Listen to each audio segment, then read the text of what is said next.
Hello, everybody, and welcome back to another episode of The Guys Who Stared. Stats Cade Kennedy with you alongside Tyler Riggs. It is a Sunday afternoon, so it's once again time to look at the AP poll, the top 25, but a little bit of a different twist this time. As mentioned, I have Tyler with me. This will be kind of a half AP poll reaction, half what does this mean for the college football playoff? Does it mean anything at all? Bracketology kind of special. Before we get into it, as always, feel free to like the video, subscribe to the channel, leave a comment down below, all those fun things there. It doesn't seem like a lot, but it does mean a lot to us. So Tyler, you look at the top 5 here in the AP poll.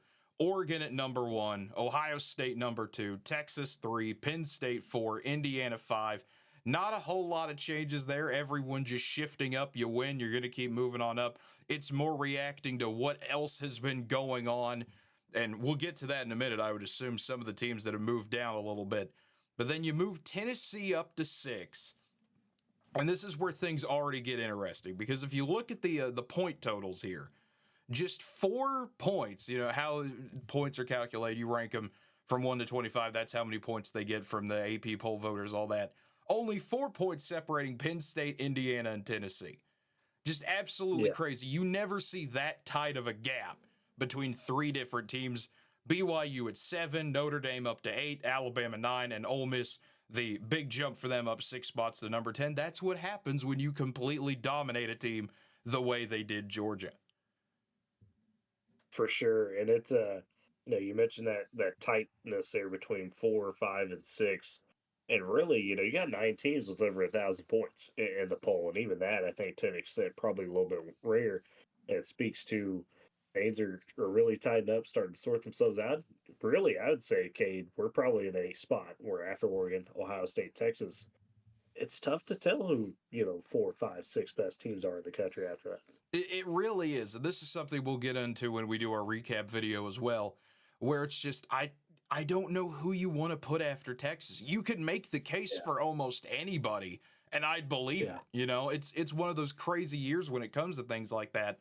But moving on down the poll a little bit, Georgia and Miami, the 2 giant drops there. Georgia 9 spots all the way down from 2 to 11. And again, that's deserved for Georgia to be out of the top absolutely. 10. It feels weird saying that still, but you get dominated the way you did outside of the first drive of the game offensively and defensively for the Dogs. They looked pathetic. It was just completely getting manhandled. We'll talk about that a lot more, but just a rough day for Georgia to say the absolute bare minimum. And then Miami falling 8 spots as well down to 12. This was a long time coming for Miami. They could not get their 4th double-digit comeback in conference play. Instead, losing to Georgia Tech. Cam Ward did not have a good day. Miami's defense still struggled as expected. Georgia Tech running close to 300 yards on them. It was a big day for Georgia Tech, and Miami just could not keep up with the Yellow Jackets. Again, the deserving drop there. And then things get interesting. This is the reaction or the fallout you get from things like this. Boise State moving down a spot, SMU moving down a spot. Boise, some of that could be criticism for only beating Nevada by 7. That's a game you're favored to win by 20 plus. SMU, someone has to get the short end of the stick when you have a bye week. This week it was unfortunately SMU. And then Texas A&M staying put at 15, kind of the first real no change position we see there. Hey, Cade, I want to touch real quickly on Boise State SMU, just as a complaint to the AP voters out there. Because what I don't understand is that Boise State and SMU's only losses are to undefeated teams. Boise State's the number 1 team in the country in Oregon. SMU to BYU and by field goal, 18-15. I'm not going to try to make the case that they need to be ahead of a Bama or an Ole Miss, but what has those 2 teams done? Yes, they've had their close games, but they pulled it out to justify them being behind a Georgia Miami. That's what I don't know. That's where I'm kind of sitting at with this right now. Yeah, and see, Georgia I can get because they do have big wins in there. They have the win over Texas. They played really close against Alabama, arguably should have beat Alabama, which is crazy to say. They've got ugly losses, though, too. Exactly. Ugly losses, exactly. Against Ole Miss. And they haven't been a foolproof team. That's what gets me. I'd say arguably Boise State and SMU have been more consistent. Absolutely. It's one of those, we never will truly understand the minds of the AP voters. That's something that one day I wish I could talk to some of them. Just why did you do that?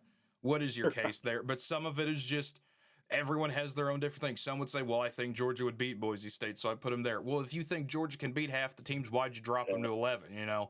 exactly. Things like Yeah. that. But then the next team that I think is going to cause a lot of confusion is Army. Army's number 16 in the AP poll, and I think that's a fine spot for Army. They're 9-0, first time they've been 9-0 since 1996.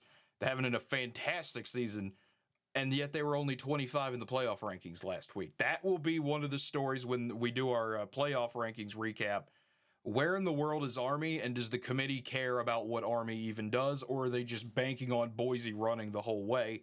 And then Clemson at 17, Colorado 18, Washington State moving up to 19, and K-State having a good bye week. You can win a bye week, and this is how you do it. Kansas Oh, State moving up absolutely. 2 spots to 20.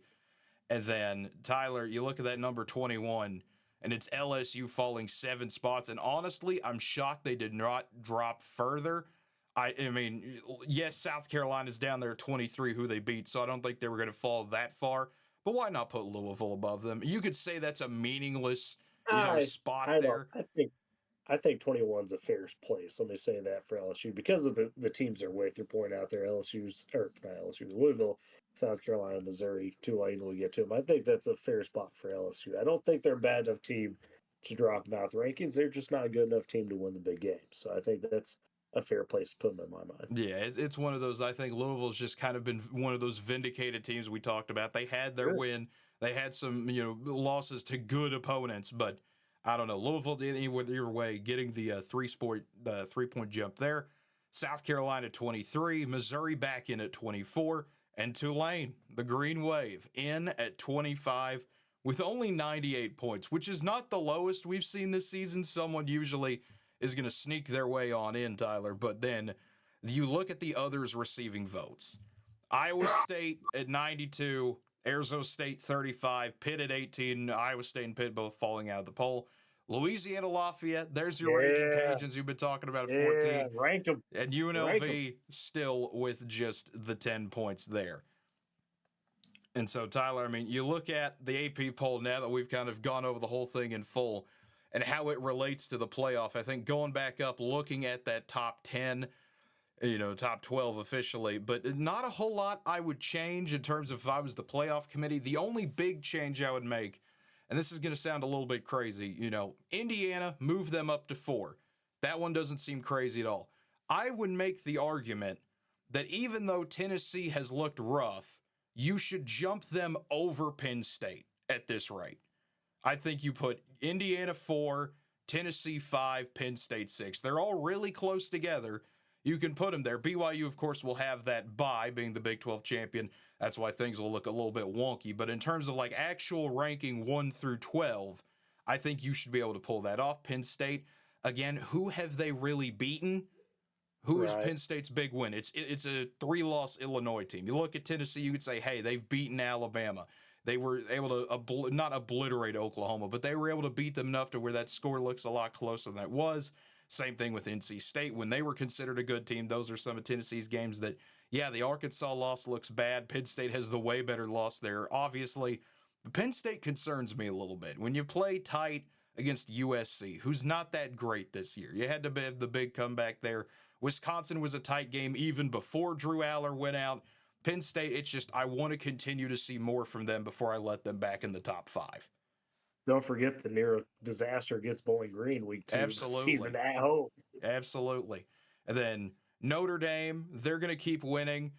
They have the one horrible loss to Northern Illinois, but they don't have 2 losses. That's why they're going to stay where they're at.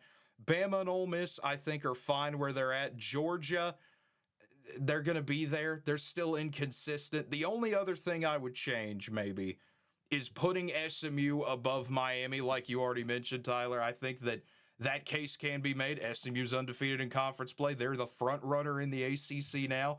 I wouldn't be shocked if they got that 4 spot, or maybe we get something crazy enough where Boise State gets the 4 spot and SMU is in the 12. Okay, boy, we got to get to my top 12 here in a moment because you're touching on some interesting points I'd like to build off of. Okay, Here in I'll let just a you sec. have the floor. Okay, so I'll just kind of run down my top 12 compared to the AP. I agree with the AP in terms of 1, 2, 3, Oregon, Ohio State, Texas, in that order. That's pretty fair. Those are the cream of the crop. Number 4, I agree with you. We need to move Indiana to number 4, and that's where they are in my rankings. Number 5, I actually go Notre Dame. Yes, that loss Okay. to NIU was horrible. No questions, if, ands, or buts. But they do have the win over Texas A&M. And since that point where they lost to Northern Illinois, what have they done? They have absolutely blown everybody out, with the exception of Louisville. At the time, you said that wasn't a great win because of how Louisville looked. Well, now Louisville's starting to catch a fire. Notre Dame dismantles Florida State as they should have this week. Give me Notre Dame at number 5. That places them, essentially in that at-large bid where they need to be. BYU for me, number 6. So I slide them up over the Tennessees, Penn States of the world. Give me BYU. I know it hasn't been pretty all the time, but they're still undefeated. Yeah. They're still undefeated. And that, I think, 6 is a fair ranking. Then I get to Tennessee, partly for all the reasons you had touched on. They do have those big wins. Hasn't always been great. We can be them at number 7. Penn State at number 8. Uh, I don't trust them, but they've got, for the most part, have done what they need to do. Tight loss to Ohio State. They shouldn't be necessarily bumped all the way down because they haven't played a great schedule yet. And you kind of touched on the point with SMU, Boise State. I actually do have Boise State ranked at number 9. Okay, Okay. ahead of SMU at number 10. That means I got Bama and Ole Miss at 11 and 12. My first two out in the rankings, and this isn't necessarily in order as far as 13, 14 respectively, but it would be Miami and Georgia on the outside looking in at my rankings. As far as the seeding goes, how'd that play in a bracket, Cade? So your first seed would be Oregon, then it'd be Texas, BYU, Boise State getting your buys because those would be the top 4 champions uh, as far as rankings go as they stand. Fifth seed would be Ohio State. Then go Indiana, Notre Dame, Tennessee, Penn State, Bama, Ole Miss, and SMU, the 12th seed, because they'd be the 5th highest rated champion. So that sets up first round matchups of Penn State at Tennessee, winner faces Oregon, SMU at Ohio State, winner faces Boise State, Alabama at Notre Dame, winner faces Texas, and then Ole Miss at Indiana, winner faces BYU. What do you think of that one, Kate? That's definitely interesting. You said it was going to be interesting, and you were right. Boise being at 9, I think that's the spicy one that I think some people will Your definitely. only loss is to Oregon. I I know they haven't been great, but I in get terms of that. recent, The only they've thing got the rest. is the only thing is, and I'm thinking this more in terms of the committee, and it's not what I'm about to say is completely unfair to Boise State, but it's your Mountain West team. And is that Right. fair to Boise State? It's absolutely not. And I think were they able to play a bigger schedule, a better schedule, I think that would benefit them more. But they beat a ranked Washington State. They only lost to Oregon Yeah. by 3, like I think that was the point you were about to make. It's Yes. it's not surprising, and it wouldn't shock me if Boise ever creeps into the top 10. It's just I think kind of if you remember UCF's runs a few years ago and how Cincinnati was able to crack the playoff only because they had that big win against a Notre Dame team that went 11 and 1 and won out after that. You have to do something unequivocally, amazing that shakes college football nearly for half the season to crack the playoff a little bit higher than that. And unfortunately, this Boise State team, the only true shot they had at that, which again, they're beating everyone else they can play. They're controlling their destiny at this rate. But they didn't beat Oregon, and that's a stupid thing to punish them for, but it's what they're going to get punished for. And you're right. I mean, that's, we know the committee's got a history of kind of looking down a little bit, on those schools. The good news for Boise State is if you run the table, finish running the table, and we talked about this in previous weeks, you're going to get in the playoff. You may be the 12th seed, but you will get your chance. Um, I think the thing that can really help Boise State, Cade, in the coming weeks is going to be the fact that the Big 12 and ACC seem to be very chaotic conferences. I don't think anything is fully settled within those conferences. So that could leave the door open at the end of the season, depending on how the rest of it shakes out for Boise State to make the case that they are fairly the 4th best champion, conference champion in the country. Absolutely, Tyler. We know it's going to be chaotic the rest of the way if this week proved absolutely anything. So, folks, as always, thank you for watching. Feel free once again to like the video, subscribe to the channel, leave a comment down below, and hit that notification bell to always be notified when new episodes come out. We're at 93 subscribers. 7 away from triple digits. Can we get that before the end of the season, end of the year, whatever you want to call it? We sure hope so. But folks, until next time, have a good one, everybody.